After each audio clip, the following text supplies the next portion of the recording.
Let glory shine. From the ashes I rise. Every scar a story, every tear baptized. This is my freedom. This is my climb. Let glory shine. It's the power inside. Hello and welcome back to Let Glory Shine. I am your host, Martha Glory, and I'm so glad that you're here. Today, I have a really incredible guest. I got to meet him through one of my friends, but also he's part of my community that I'm part of, Justin Danforth, who is a powerhouse, amazing speaker. He's also a coach. And I've gotten to interview him on this show as well. And he introduced me to the gentleman that you're going to get to meet today. And I'm really honored to have him. So I'm going to go ahead and bring him on. I'll give a short introduction. His name is Edward Scott. He's one of the founders of an organization called Wounded Warriors or Wounded Healers. It's a peer support organization dedicated to empowering individuals returning to the community after incarceration. Through Wounded Healers, they provide compassionate guidance, mentorship, and resources that help returning citizens rebuild their lives, develop essential skills, and discover their purpose beyond their past. Y'all, that is powerful. And this so aligns. Everybody that has watched my show knows that this aligns with who I am, who God's called me to be. And so I'm so honored to have you on my show. Welcome, Edward. How are you? I'm doing well. Thank you for having me. It is so wonderful to be able to be here today and also be able to share my story. Thank you for having me. Absolutely. I'm honored. I'm honored. So I don't even know your story. I've gotten bits and pieces from Justin, but I want you to just have the floor for however much time you would like. And I just want you to tell us your story. Okay, I lived through one of the toughest and roughest cities in America, Brooklyn, New York. I'm from New York City. I was raised up in Brooklyn during the crack area. So, oh man, it was rough growing up because me growing up in Brooklyn and seeing all the stuff that was going on in my community, I had allowed that to influence me to do the things that they was doing in the community. And then led me to do 29 years in prison. But I am so happy now that I'm out. I found purpose, and also I'm helping others find their purpose through my experience. And I'm just so happy to be here. Yes. Yes. Well, praise God, first of all. 29 years, that's half your life almost, maybe close, right? Yes. That's a long time to be incarcerated, taken away from your family, isolated, all of those things. How did you come out of 29 years and be like, I'm going to find purpose in this? Or did you find it while in prison like Justin did? Yes, I found it while I was in prison. I told myself when I entered the Department of Correction that I would not come out the same way that I came in, with no sense of direction at all. To back up a little bit, as I was saying earlier, I had allowed a lot of stuff to influence me to do a lot of wrong, a lot of bad things in life. So I told myself when I stepped through that door and that door closed behind me, and I had 29 years, that I need to start working on myself, whether it be spiritually, mentally, or physically, because I didn't want to let people down no more, and I definitely didn't want to let myself down. When I left the street, I left 5 kids. They're all grown now. They love me. I love them. I had one son that passed away. So I didn't want to let, my people, which I call my grandparents, my parents, my kids, people that love me, I didn't want to let them down. So I began to work on myself. And it starts in prison. I believe that everyone who goes inside those walls, if they do not start their transformation, then when they get out here, it's gonna be more difficult for them. Yeah. For some people, it might don't, but for me, especially doing 29, 30 years, 12 years, 15 years, that's a long time. And, everything changes. So as everything changes, we lose that sense of direction. This is a new world order now. So I knew I had to change because if I didn't, I probably would die. Yes. That's a huge, it's an important thing that I want to visit really quick. You said everything changes. And that is so true. Like when I talk about my own story about coming out into this world that I knew nothing about after, escaping a cult, I didn't know anything about this world. I didn't know about the internet. Right. I didn't know any pop TV. Right. So talk to me about some of the things that had changed in that 29 years of your incarceration in the world as a whole. I know your children had grown up and That's a great question. We know for a fact technology had changed. So I had to try my best every opportunity I got to try to keep up with technology. So I wouldn't be too lost when I got out. But especially my mindset. My mindset, I had to change my mindset because I feel like if I didn't, I would have came out here and I would have continued to do the same thing I was doing before I left. So I had to change my mindset. So what I did was I started hanging around people like Justin, and other people who had the same vision when it came to changing their mindset to do what's right. It's also to help others, who's coming in and trying to change their mindset. So it was something like a cult, what I'm saying, a little bit, but it was like it was like everybody was helping everybody grow. Everybody was helping everybody stay accountable, and if you feel like if you're someone's friend, you're gonna hold them accountable. So that's what we used to do. We used to hold each other accountable, especially when we doing wrong. We held each other accountable, and I think that's what helped me a whole lot. I threw that pride away, and I was able to take constructive criticism. And when I did that, my whole world started to open up. My mind started to open up. I started working out. I started doing things spiritually. I started this, I just started seeking life. I realized that life was more beautiful than the things I was doing before. so basically what I'm hearing you say is you wanted to live.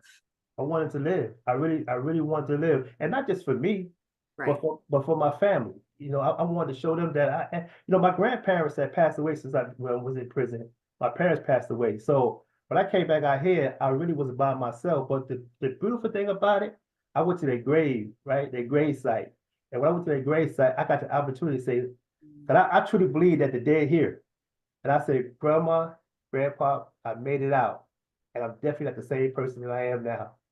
And Yeah, I'm never going back. I'm Yeah. never going back. You know what I'm saying? So yeah, so it was a beautiful thing. That is beautiful. So what are some of the things that you used and started doing in prison to change that mindset? Because as a coach, like this is what I do to help, people change mindset habits, release trauma, release pain, those types of things. I know what it takes and it's not Right. easy. So what are the things that you were doing in prison, because you don't have access to the modalities that I did, like neurofeedback, biofeedback, hypnotherapy, things like that. So what are the kinds of things that you used while in prison to change your mindset, to step into this man that you wanted to become? I read a lot of books. Mm. As I said earlier, I hung around people that doing a lot of positive things in prison. Um, Whatever I could grab on that helped me with my journey of this new life that I was grabbing hold to, that's what I wanted to do. Especially reading a lot of books. I read so many books. I can't even name all the books I've read. Um, I talk to people like Justin all the time. I talk to more fellas that was incarcerated with me. Um, I just did. I participated in a lot of stuff that was going on in the prison system to help me change. And then I talked to a lot. Matter of fact, they had like counselors that you could talk to. I talked to a lot of counselors, and I just did a lot of things that whatever it took for me to stay positive, I did.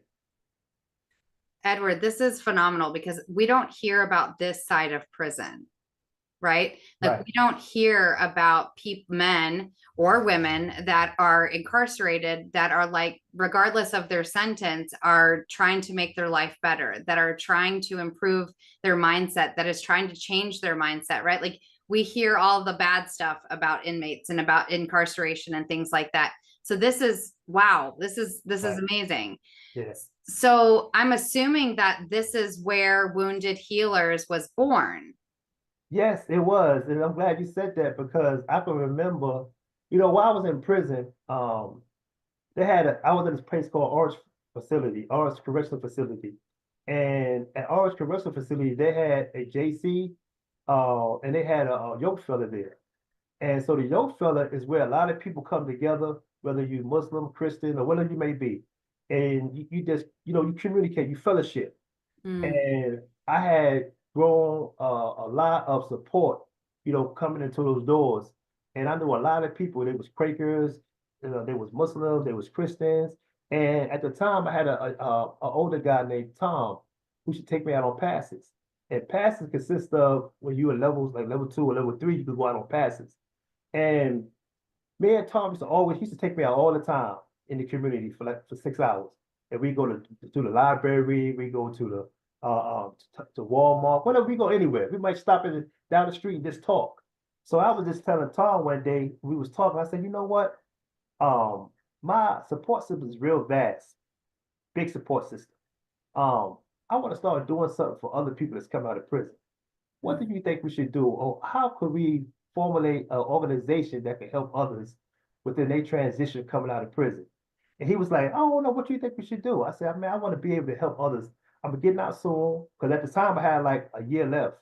Mm. I was ready to go, but I was also ready to do something for others. And also I was leaving behind a lot of people that I knew that had good hearts, that changed their life around, that didn't have the support that I had.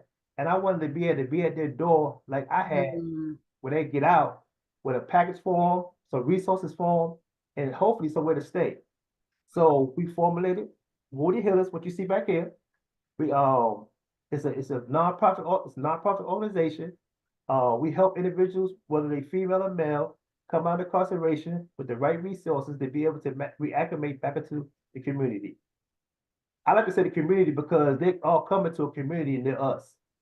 People like to say society, but I like to say the community because that's what we, that's You what we provide for them. Yeah. exactly. Yeah. You're providing that for them. That's amazing. That's beautiful.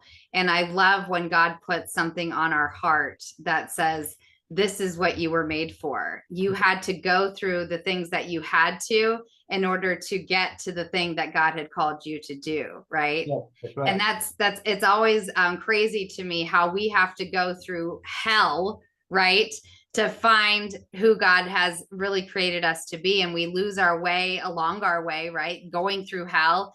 And Yeah. we go through these ebbs and flows and we learn these things, and some of us don't learn those things, right? And some of us, because the recidivism rate of people that have been incarcerated for 29 years is, I can't remember what Justin said, but it was very high. It's high. Right. Yeah, And so for you to come out and say, I am never going back, and this is why, and I'm going to give back to ensure that I never go back. yeah. And the beautiful thing about that, I got out, I got married. My wife, we together, and she's a beautiful woman. She's doing her best to, to help other young women that's coming out too, with her little business she got going on, because she sells paparazzi jewelry. So she tried to help other women, show them how that, you might don't make a lot, but it's something to keep you busy. Mm. It's something to keep you busy, so, because I knew that, growing up in the streets of New York, we didn't have mentors that helped us with the pain, help us with making good decisions. They led us in the wrong direction. We didn't have to do the things we done, right? So, but we did do that. We allowed the streets to influence us. So I'm one who's coming out of prison, doing 29 years, hoping to help someone do the right thing and show them that it can be done. It's not that hard. We think things is hard, but it's not that hard. You know what I'm saying? To do good is not that hard. First thing we say is, man, it's hard to do good. It's not. It's not. Just do it. It was so easy to do wrong, and we did it. What's so hard about doing right? It's the mindset, right? It's the mindset. That's what I was saying earlier. Absolutely. Absolutely. So you go from growing up with no leadership, no good example, basically, doing all the things that you shouldn't have, but you didn't have any guidance. You didn't have anybody that was in your corner trying to guide and direct you, right? Like the streets were your example. Yeah. Yeah. Well, I would say this right here. I had a grandfather. Don't get me wrong, my grandfather, hands down, to me, was one of the best grandfathers a person can have, right? My grandfather showed me how to be a man physically, but Mm. verbally, he didn't show me how to be a man. You know what I mean? So when I went to the streets, they did both. They showed me how to do what I was doing in the streets, but they verbally showed me. So that's why with my grandson now, I try to show him how to be a man physically, and I try to show him how to be a man verbally. Like when he's doing something wrong, I tell him, look, that's wrong. And when he asks me why that's wrong, I explain that to him why it's wrong. See, back in those days, they tell you don't do that, and that was it. And Or I you think, got a switch or a yeah, paddle yeah, or yeah. So I think that that's what a lot of youths are missing today. That we don't verbally talk to them. We yell at them. We scream at them and stuff like that. But if you sit them down and you talk to them and you tell them exactly why they shouldn't do what they're doing, to give them a better understanding of why. And that's what I do with my grandsons and some of the youth that I mentor, because I do mentor youth too. I talk to them. I don't yell at them, scream at them. I show them how to do it. I just remember you and I had a brief conversation on the phone, and one of the things that we talked about was ending the generational curse, right? Yes. And you just spoke basically about it without using those words, right? Like your grandfather, even though he's a positive role model in your mind, right? He did something that didn't serve you or prepare you for what you were going to face. And now you're trying to do different with your grandson to ensure that you're ending that generational curse here with you. And so Right. that it's not passed on to your next generation. Right. That's huge. And so often we go through life never recognizing that we are inflicting our pain that was inflicted on us on the next generation, right? And that's why we yell, we scream, we just become our parents or whoever raised us, or we take our pain out and put it on the next generation. So it's so huge that not only do you recognize that, but you're doing something about that. And then to further that, to be able to pass that on to the people that you get to help through Wounded Healers, Right. which is it's amazing. Something that really grabbed me was I envision people coming out of prison that you've made contact with, that are being released. And I have this I have this picture in my head of you standing there with a box of goodies and them just having the biggest smile on their face and running towards you because they know that you're there for them. Yeah. And Yeah. that's just so heartwarming. Yeah. And I told, well, I didn't tell, I shared with a lot of guys on the day that I was released that I might be gone, but I'm still here with you guys. And to the day, I still get phone calls from prison to the day, um, looking for some type of resource, whether it's housing, whether it's job placement, whether it's education. And I try my best before they get out to help them be able to get those things that are going to help them with their transition. And if I can't, I will point them in the right direction.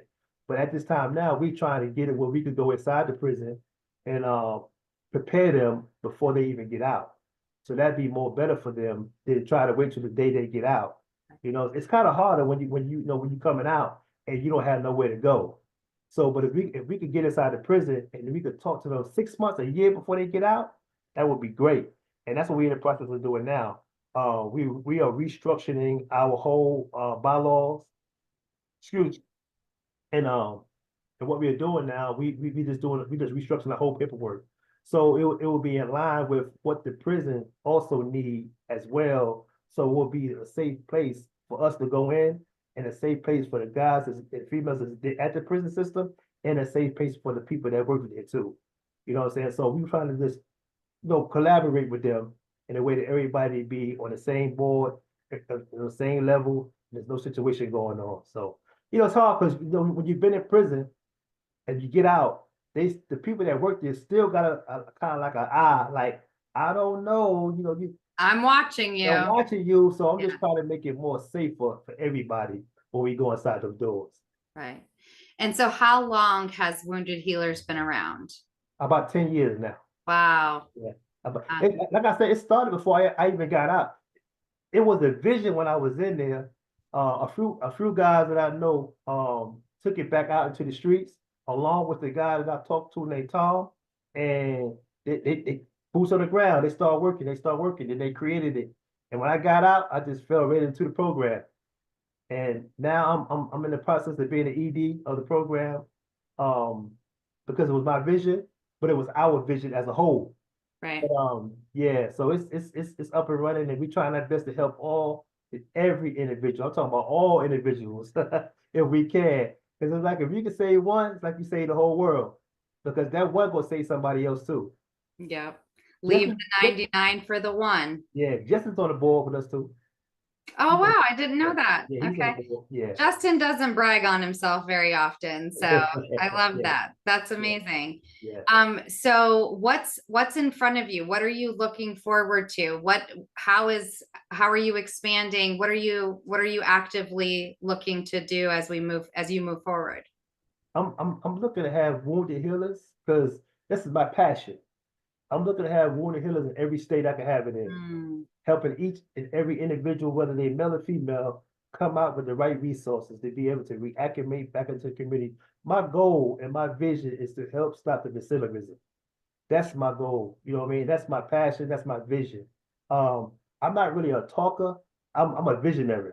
You know what I mean? I'm the one who thinks about it and then take it to others and say, look, this is what I'm thinking right here. Help me create this right here. You know, so people like Justin, other people that I know, they're the talkers. They're the one who get us in the doors. right, right. Well, I'm sure with as much as you read in prison, like everything starts with a thought, Yeah, right? And then it becomes our words, and then that becomes our reality. yeah, So we need the visionary. We need the person that can be thinking it all up and creating. And then, you don't have, God doesn't say you have to do everything. You just right. have to do what he created you to do. And then he'll put you where you need to be for that to be executed. And Yeah, I love that. I love that. That's amazing how you've drawn this community around yourself to help take this vision out to the world. yeah. So are we just in North Carolina right now, or are we in other states as well? Yeah, we're just in North Carolina right now.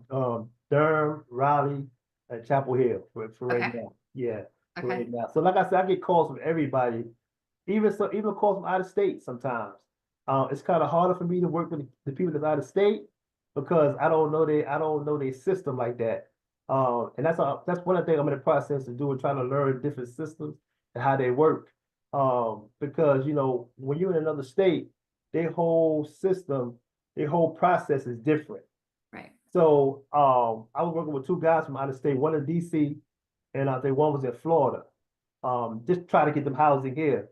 And I was able to connect one of them, I think in Florida, to someone here in housing here at a transitional house. So I mean, we're gonna expand, but right now we're just gonna deal with North Carolina right now.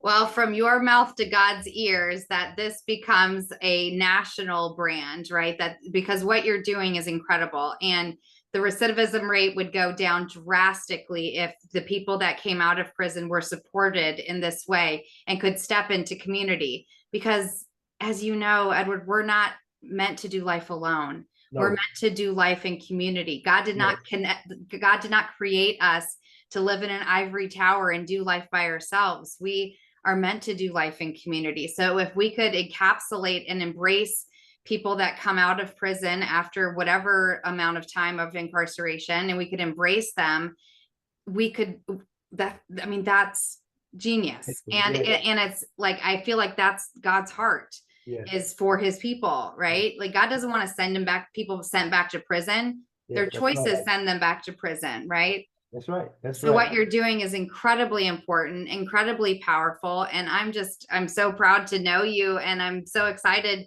to see what happens next, because it all starts with our thoughts and then our words. And you're putting it out there. You're saying, God, we're ready. Let's do this. That's right. That's right. Every day I pray. I pray to God every day to direct my path, show me the way, and be that guide for me.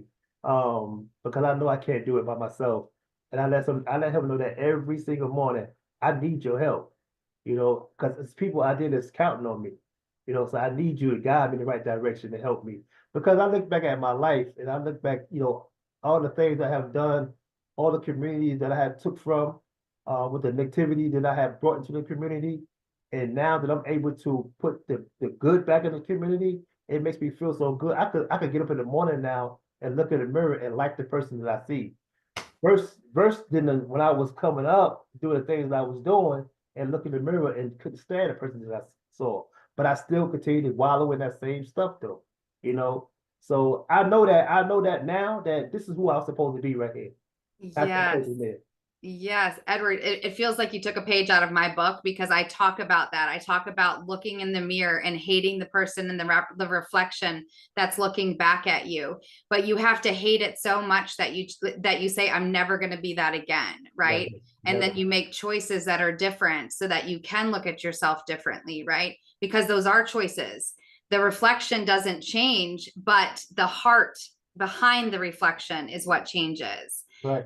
So all of this is amazing, but where did you find the strength? Where did you find the resilience? Where did you find your identity in how to escape this, what could have been your whole life? You know what? I'm glad you asked me that, because I can remember being in the county jail, right? And when I got my time, a gentleman came up to me and said, "Man, I heard you got your time, man. I'm so sorry for that, man." He said, "I'm gonna give you some pointers because I've been in jail 3 or 4 times, right?" He said he told me to do some certain. I'm not gonna say what he told me to do. So I thought about that when I went to prison from the county jail. I laid down that night and I thought about what he said. And I said, he said he'd been in jail 3 or 4 times. So why would I do the things that he just said to do? And he'd been in jail 2 or 3 times already.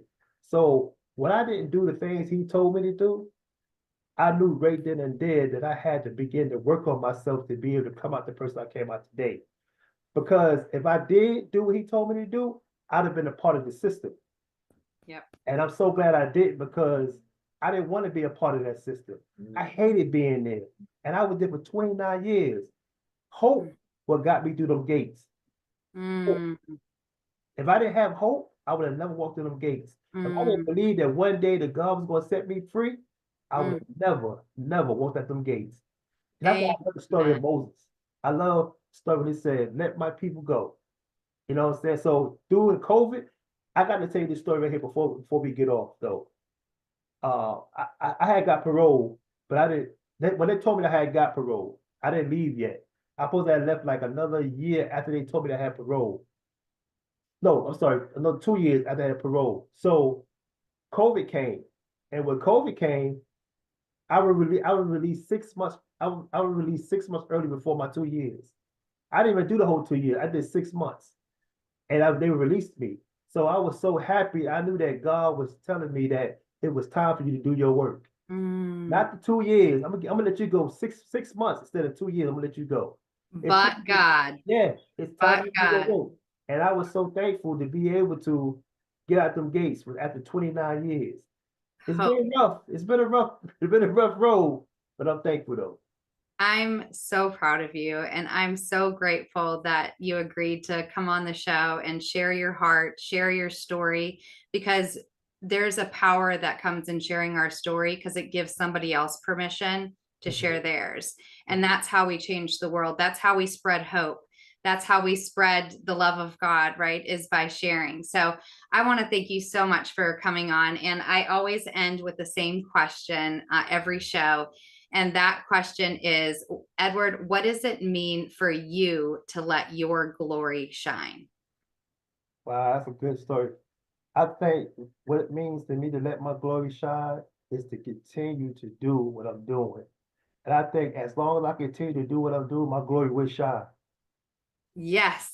Yes. And praise God. Thank you so much again for coming on the show, Edward. This has been an absolute pleasure. And until I get to meet you in person, I'll send you virtual hugs. And I hope I get to meet you in person very soon. Very, very so. Thank you for having me. I hope that everybody tap into Wounded Healers is WOUNDEHEALERSNC@gmail.com. Perfect. Thank you so much. And I'll make sure that goes in the show notes as well. So thank you so much for being here. And until next time, let your glory shine. Good night. Let glory shine. From the ashes I rise. Every scar a story, every tear baptized. This is my freedom, this is my climb. Let glory shine, it's the power inside.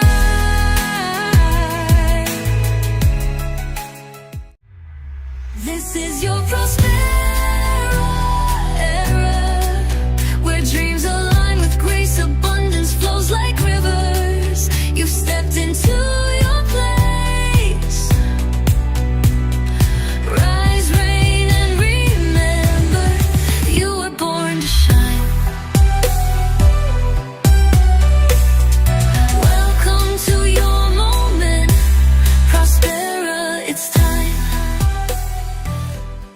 We hope you enjoyed today's show on Prospera TV Network. Make it a point to visit us on YouTube and catch all your favorite shows anytime you want. Interested in hosting a show of your own? Or advertising your business on our network? Contact Elena Rodriguez.